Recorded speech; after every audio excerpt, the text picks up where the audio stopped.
रोज़ाना शाम को 9 से 10 बजे के दरमियान, यानी रोज़ाना शाम को 9 से 10 बजे के बीच में अगर आप सिर्फ 7 मरतबा या हफीज़ो या हफीज़ो या हफीज़ो इसका विर्द केवल 7 मरतबा इस तरीके से बिस्मिल्लाहिर्रहमानिर्रहीम या हफीज़ो या हफीज़ो या हफीज़ो या हफीज़ो या हफीज़ो या हफीज़ो या हफीज़ो इस तरीके से केवल 7 मरतबा अगर विर्द करते हैं इस कलाम का, यानी इस मुबारक नाम का, तो यकीन मानिएगा इससे क्या क्या बदलाव होते हैं ज़िंदगी में, पहले ये समझिएगा। और इससे पहले मैं वजीफ़ा पूरा बता दूं। पढ़ने का तरीका ये, जब शाम को आप बिस्तर पर सोने जा रहे हैं 9 से 10 के बीच में, अब ये वक्त मुकर्रर नहीं हो सकता, कुछ लोग 10:30 बजे सोते हो, 11 बजे सोते हो, कुछ लोग 8:30 बजे सो जाते होंगे, गाँव देहात वाले मामले में देखा जाता है। तो जो भी बिस्तर पर सोने किसी भी वक्त में जा रहा है उसी वक्त में ये अमल पढ़ना है। पढ़ने का तरीका यह है कि सबसे पहले शुरू में 3 बार दुरूद पाक पढ़िए, जो भी किस्म की दुरूद पाक आपको याद। मैंने छोटी दुरूद पाक, दुरूद इब्राहिमी, दुरूद मजीद, यानी कि तमाम नमाज में पढ़ी जाने वाली और छोटी दुरूद बता रखी हैं। आप लोगों को बेहतर मालूम होगा दुरूद पाक क्या होती है। सबसे छोटी दुरूद पाक सल्लल्लाहु ताला अलैहि वसल्लम ये है, इसको सिर्फ 3 बार पढ़िएगा। और उसके बाद जिस तरीके से मैंने बताया या हफीज़ो इसको आप 7 मरतबा पढ़ना है। और जैसे ही 7 मरतबा पढ़ लें, आखिर में 3 बार वही दुरूद पाक पढ़ दीजिए जो आपने शुरू में पढ़ी थी,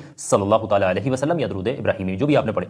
इतना वजीफा बस आपने पढ़ना है, इतना ही अमल पढ़ करके खत्म कर देना। और जैसे ही वजीफा खत्म हो, आपने तुरंत 3 मरतबा अपने हाथों पर, 3 मरतबा अपने गिरीबान में इस तरीके से बटन बंद तो खोल लेना, ये गले में फूकना यहाँ पर इस तरीके से। उसके बाद ये हाथ है ना अपने बदन पर इस तरीके से आपने फिरा लेने हैं, इस तरीके से अपने बदन पर अपने हाथ को इस तरीके से फिरा लीजिएगा और आप सो जाइएगा। इस अमल को करते हुए किसी से बातचीत मत करिएगा। इस अमल से यानी कि यह हफीज़ो पढ़ने की फजीलतें क्या, पहले ये सुनिएगा।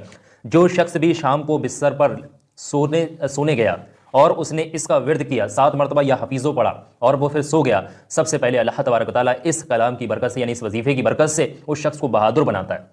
वो शख्स बहादुर होता है, यानी कि उसका दिल बहुत बड़ा हो जाता है, उसको डर भय इस तरीके की चीज़ें से मुक्ति मिल जाती है। दूसरी चीज़, उसके दिल में डर खत्म हो जाता है। डर लगता है ना, किसी को सोते हुए डर जाते हैं, कभी कभी ऐसे मामला होते हैं ना, डर जैसी चीज़ें खत्म हो जाती हैं। डरावने ख्वाब अगर रात में आते हैं तो ख्वाब आने बंद हो जाते हैं, या फिर घबराहट होती है, रात को बेचैनी होती है, तो ये बेचैनी घबराहट भी खत्म हो जाती है। और जिसको नींद नहीं आती, बस बसे आते हैं, गलत ख्याल, जिना के इस तरीके की तमाम चीज़ों के ख्याल आते हैं, तमाम चीज़ें गलत दिखाई देती हैं, तो तमाम चीज़ों से छुटकारा भी मिल जाता है और सुकून की नींद पाता है वो शख्स जो इस अमल को पढ़ करके सोता है। ये बहुत कामयाब चीज़ मैं आज आप लोगों को बता रहा हूँ। इसकी कोई मुद्दत नहीं, रोज़ाना की बुनियाद पर आप भी पढ़िए, अपने घर वालों को भी बताइए, अपने दोस्तों रिश्तेदारों को भी बताइए। इस वीडियो को ज़्यादा से ज़्यादा आगे शेयर करिए ताकि और लोगों का भी भला हो सके।